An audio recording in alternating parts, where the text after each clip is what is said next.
एक बार मेरे एक पुराने मित्र तनेजा जी ने मुझे संपर्क किया कि मैडम थोड़ी देर के लिए घर पर आ जाइए। मैं कहीं गई हुई थी। मैंने उनसे कहा कि बताइए क्या है। बोला कोई इमरजेंसी है। मैंने कहा मुझे भी 1 घंटा लग जाएगा। तो बोले नहीं बस आ जाइए, आके ही बताऊंगा क्या बात है। तो फिर मैं 1 घंटे बाद उसके घर पर पहुंची तो पता चला कि बिटिया ससुराल से अपने आप बिना पूछे उसने ऑटो किया और घर पर आ गई है। तो काफ़ी घबराए हुए थे घर वाले। बोला कि मैडम अब क्या होगा, इसका तो घर खराब हो जाएगा। ये तब जब से आई है तब से रो रही है और कह रही कि मैं वापस ले जाऊंगी। तो उसके बाद मैंने उसकी बेटी से बात की, दूसरे कमरे में ले जाके बात की। मैंने कहा बेटा क्या बात है बताओ। तो बोला कि आंटी ये रोज़ मुझे मारता है और बहाने ढूंढता है मारने के। मतलब मैं कुछ भी नहीं करती, कुछ भी नहीं कहती, घर के सारे काम करती हूँ। तो मैंने कहा मैं इसकी शादी में भी गई थी, मैंने ऐसे ही पूछा कि तू तो जॉब करती थी, तो तूने जॉब की छोड़ दी। बोला नहीं, मैं शादी के बाद मेरे जब सगाई हुई थी तभी इन लॉज ने कह दिया था कि हम जॉब नहीं करवाएंगे। तो शादी होने के बाद मुझे पता लगा कि जॉब इसलिए नहीं करवाएंगे क्योंकि घर में बहुत काम था। मतलब इसके जो लड़के के जो दादा दादी हैं वो भी वहीं रहते थे। सास ससुर, दादा दादी, एक सिस्टर और एक है इसका पति। तो इतने लोगों को देखना, घर का सारा काम, घर में कोई डोमेस्टिक हेल्प नहीं रखी हुई थी, खाली झाड़ू पोछा के लिए एक डोमेस्टिक हेल्प एक लेडी रखी हुई थी बस। बाकी बर्तन वगैरह सारा, कपड़े वगैरह यही सब करती थी। तो कहती वहाँ जाके फिर मुझे पता लगा कि भाई फिर भी मैंने किसी तरह मैनेज किया। ये अपने घर में कोई काम नहीं करती थी, थोड़ा बहुत जानती थी लेकिन इतना इस तरह से रेगुलर बेसिस पे काम नहीं करती। तो मैंने देखा मैं शादी के दिन देखा था बड़ी सुंदर इसकी लड़की है, लेकिन अब देखा कि 7-8 महीने में लड़की की बहुत बिल्कुल बदहवास हालत में थी। ऐसे लग रही थी जैसे बहुत ही मतलब सारी सुंदरता उसकी खत्म हो चुकी थी और वो बहुत जोर जोर से रो रही थी। तो मैंने पूछा क्यों मारता है। तो बोला नहीं बहाने ढूंढता है मुझे मारने के, पीटने के, कुछ ना कुछ बात पे करना, कभी मेरे घर वालों को गाली देना, कभी कहना कि ये तमीज नहीं वो तमीज नहीं। तो मैंने कहा तू तो अच्छा खासा जॉब करती थी। बोला हाँ मेरी सैलरी 40,000 थी उसकी सैलरी, बीकॉम पास है लड़की। तो फिर मैंने देखा, फिर उसने मुझे बताया, निशान वगैरह दिखाए बॉडी। मारता है तो भी उसे बड़ी ब्रूटली मारता है, जैसे जो भी चीज़ हाथ में है उससे पटक देना। तो मैंने देखा शरीर पे भी उसके निशान थे। तो बोली कि अब मैं मतलब मुझे सहन नहीं होता, या तो दिल करता है कि मैं जहर खा लूँ या मर जाऊँ। और आज मैं वही सोच के आई हूँ कि अगर दोबारा इन्होंने मुझे उस नरक में भेजा तो मैं यहीं इसी घर में जहर खा लूँगी, लेकिन मैं वहाँ नहीं आऊँगी। तो मैंने लड़की से बात करके मैं बाहर आई तो मैंने देखा तनेजा जी अपने बालकोनी में फ़ोन पे लगे हुए हैं। 10 मिनट हुए, 20 मिनट हुए, 1 घंटा हो गया, लगातार उनका फ़ोन बज रहा था। तो मैंने फिर उन्हें आवाज़ दी कि भाई मुझे आपने किस लिए बुलाया, मुझे ये बताइए, मैं अपना काम छोड़ के आपके पास आई और आप। मैंने कहा बेमतलब के फ़ोन। बोला नहीं बहन जी बेमतलब के फ़ोन नहीं है, इसकी ससुराल से फ़ोन आ रहे हैं, इसकी बड़ी ननद है जो मैरिड है, बहुत समझदार महिला है और वो गारंटी लेने को तैयार है। फिर इसके बड़े पापा फ़ोन कर रहे हैं, इसके हस्बैंड के बड़े पापा हैं वो फ़ोन कर रहे हैं और इसके पापा फ़ोन कर रहे हैं, मतलब प्रीति के ससुर। और वो लोग कह रहे हैं कि भाई हम मान रहे हैं इस बात को कि हमारे लड़के की गलती है। और उसके बाद वो लड़का भी कहते हैं, उस लड़के ने भी फ़ोन किया, मतलब तनेजा जी बोले मेरे दामाद का भी फ़ोन आ गया कि भाई उसने सॉरी बोल दिया है। तो कहते हैं कि मैडम अब ये है कि शाम को मुझे इसको छोड़ने के लिए जाना है कहा ये आप कैसे कह सकते हो, कैसे छोड़ने के लिए जाओगे, वो तो बिल्कुल जाने को तैयार नहीं है। उसने कह दिया है कि मैं मर जाऊंगी पर अब मैं वहाँ नहीं, जिल्लत सहते सहते अब खत्म। तो उसके बाद तनुजा जी मुझे बोलने लगी कि बहन जी आप तो समझो, आप तो इतने अनुभवी हो, अगर ये अपने घर वापस नहीं जाती तो इसकी तो जिंदगी बर्बाद हो जाएगी, ऐसे थोड़ा को करना है हमको। अरे ठीक है कि इस घर में झगड़े नहीं होते, बच्चों में झगड़े होते रहते हैं, इसको तो जाना पड़ेगा। फिर तब मैंने कहा तनुजा जी मैं अभी उसको आपकी लड़की को ढंग से उसने मुझे दिखाया है, उसके शरीर पे चोटों के निशान हैं। मैंने कहा मैं तो सोशल वर्कर हूँ, अभी अगर मैं इसे थाने में ले जाऊँ ना तो एकदम से FIR दर्ज हो जाएगी। बोला अरे बहन जी हमें ये नहीं करना है, मैं तो अब देख लो ना, माफी मांग दी और क्या हो सकता है, माफी मांग दी, अगले ने सॉरी बोल और दोबारा नहीं मारे। उसके बाद मैंने देखा कि फिर मैंने लड़की से कहा, मैंने कहा बेटा देखो पापा क्या कह रहे हैं, फिर जाओ। वो कुछ जवाब न दे के और जोर जोर से बोले। उसके बाद मैं फिर बालकनी गई, मैंने देखा कि ये मामला तो बहुत बेकार होने जा रहा था।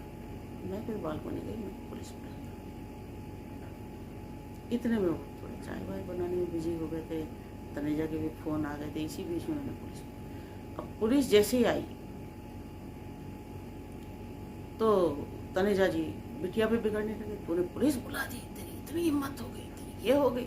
मैंने कहा ऐसा है तनुजा जी, पुलिस मैंने बुलाई है, पुलिस बुलानी जरूरी थी, ठीक है। उसके बाद पुलिस आई तो उसके बाद लड़की का फिर मेडिकल वगैरह हुआ, लड़की में चोट के निशान थे, FIR दर्ज हुई, लड़के की गिरफ्तारी हुई। उसके बाद बेशक उसे जमानत तो मिल गई, लेकिन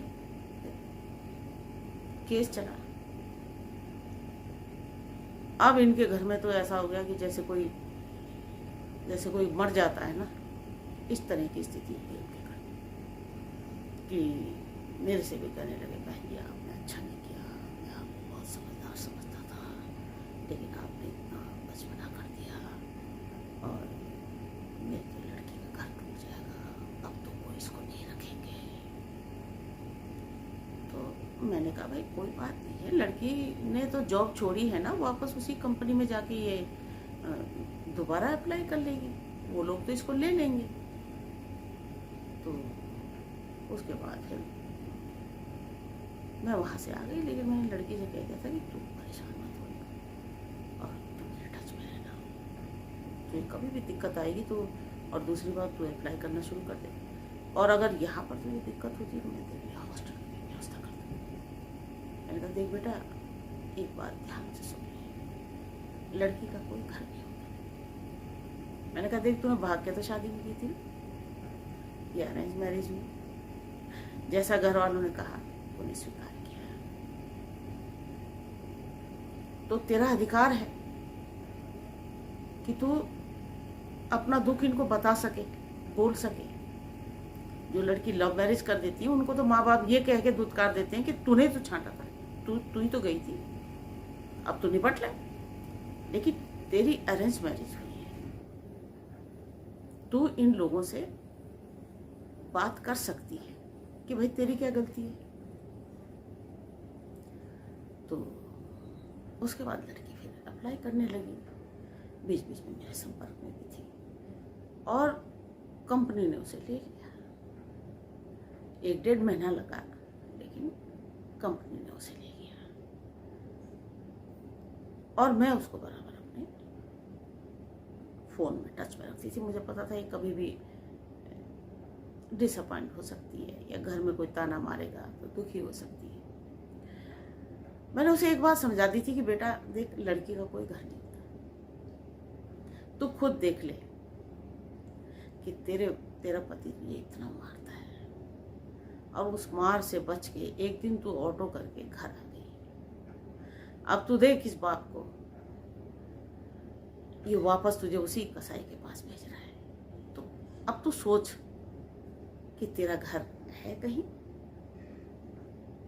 यही बाप था जो तेरी विदाई पे ऐसे रो रहा था, जो लोग कह रहे तनुजा जी बेहोश हो गए। हमने भी देखा, अरे क्या होगा, बैठी कैसे रहूंगा, कहाँ जाऊंगा मैं, मेरा तो ये हो गया वो हो गया। मैंने कहा तो देख रही कितनी बड़ी नौटंकी है। अकेले ने फोन में बताती थी। मैंने कहा देखा बेटा, पहले अपने घर में ही देखो, अपने बाप और भाई को, फिर दूसरे के बाप और भाई को देखो, वो कितनी बड़ी नौटंकी कर रहा था। मैंने भी देखा। और आज देख कितना बड़ा कसाई है कि सोच रहा लड़की मेरे गले ना पड़ जाए, इसीलिए बेटा तो चली जा। ऐसे तो झगड़े रोज होते हैं, लोगों के घरों में होते हैं, घर घर की कहानी है। मैंने कहा देख लिया तूने, ये दोबारा तुझे उसी कसाई के पास भेज रहा है और वो दोबारा तुझे फिर मारेगा। तो इसीलिए सोच लो कि लड़की का कोई घर नहीं होता।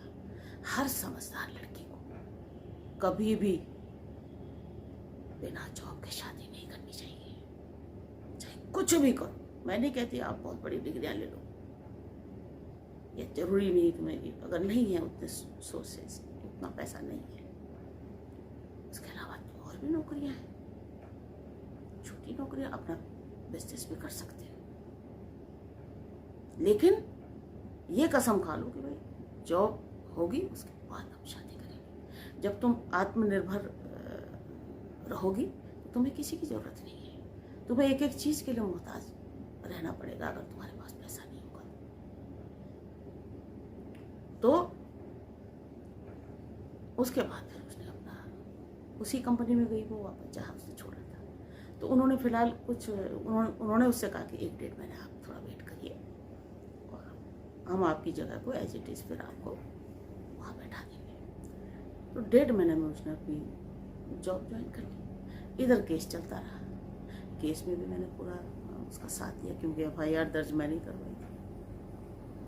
तो उसके बाद क्या हुआ कि उन लोगों ने बहुत कोशिश की कॉम्प्रोमाइज़ करने के लिए कि भाई ऐसा नहीं, मतलब दोबारा कभी ऐसा नहीं होगा, ये कर। तो अच्छा, उसके बाद फिर मैंने इसको कहा भी, मैंने कहा देख ले बेटा, काफ़ी डाउन हो गए हैं, अब उनको सबक मिल चुका है, तो अब तू सोच ले क्या करना है। उसके बाद ये डिलीट हो गई क्योंकि केस तो चला 2.5 साल लगे। उसको इसके अंदर फिर इतना कॉन्फिडेंट आ गया, कहते बिल्कुल भी नहीं मैडम, मैं बिल्कुल नहीं जाऊंगी उसके, वो चाहे नाक रगड़े, मुझे वहाँ नहीं जाना है। मैंने जो जिल्लत और जो अपमान वहाँ पर झेला है, ये इस आदमी के लिए अब ये शिव बन के भी आ जाए, मैं इसको स्वीकार नहीं कर सकती। इसने मुझे बहुत दुख दी है, मेरे दिल से इसके लिए कभी दुआ नहीं निकल सकती, कभी भी नहीं। ये चाहे मुझे कितना ही प्यार से रख ले, तो मैं इसका वो रूप देख चुकी हूँ कि अब ये कितनी भी नौटंकी कर ले, मेरा दिल नहीं बदल सकता। खैर, उसके बाद उन लोगों ने जो भी उसका स्त्री धन था सारा लौटाया, जो भी इसका मतलब सब कुछ उन लोगों को लौटाना पड़ा। जो सच था, जो उन्होंने लिस्ट बना के दी थी, कोई भी झूठ नहीं था, वो सब उन्होंने मेरे सामने ही बनाई थी, वो सारा कुछ उसे वापस दिया। अब जो कुछ चीज़ें उसकी जो उन्होंने यूज़ कर ली थी, उसमें उसे कुछ पेमेंट वगैरह भी मिला। तो आप बिलीव नहीं करोगे कि लड़की के अंदर इतना कॉन्फिडेंस आ चुका था कि लड़की ने वो स्त्री धन जो भी वो पेमेंट वगैरह भी थी अपने पास रखी। तनेजा की हिम्मत नहीं हुई ये कहने की कि भाई ये पैसे हमें दे दो, आराम से अपने पास रखा उसने पैसे। और उसके बाद देखिए 3 साल के अंदर प्रीति ने शादी कर ली, लव मैरिज की, और अपने ही ऑफिस के मैनेजर थे वहाँ पर, उनसे शादी कर ली और अब वो खुशहाल है। 2022 में शादी की, कोई दिक्कत नहीं है। तो इन सब बातों से हम लोगों को ये सीख मिलती है कि जरा सी मुसीबत आती है या इस तरह की घटनाएं होती है तो उस चीज़ को इतना मत बढ़ावा दीजिए, इतना बवंडर मत बनाइए। ठीक है भाई, अगर नहीं पढ़ रही है या नहीं समझ आ रहा है तो जबरदस्ती क्या है? अगर उस दिन मैं इनिशिएटिव नहीं लेती और अगर मैं पुलिस को नहीं बुलाती, बाप तो वापस भेज रहा था उसको, ये वहीं जाती। लेकिन उस दिन अगर मैंने इनिशिएटिव ले लिया, उसके बाद आप बिलीव करोगे 3 साल बाद की उसने शादी, लेकिन 3 साल तक उन्होंने मेरे को जो उनके और उनके रिश्तेदारों ने, प्रीति के घर वालों मुझे जो अनशन कहा वो भी मुझे अच्छी तरह पता है। मैंने कहा रहे उनको घर फोड़ो, आप क्यों गए वहाँ पर केस की बात करने के लिए, वो तो घर फोड़ो हैं। मैंने कहा भाई देख ले कैसे घर फोड़ो है, आपकी लड़की की जिंदगी बना दी, आपकी खुशहाल जिंदगी जी रही है। मैं तो कहती हूँ ऐसे घर फोड़ो 8-10 अगर समाज में चलते रहे तो कोई भी बिटिया अवसाद में नहीं रहेगी, कोई भी बिटिया दुखी नहीं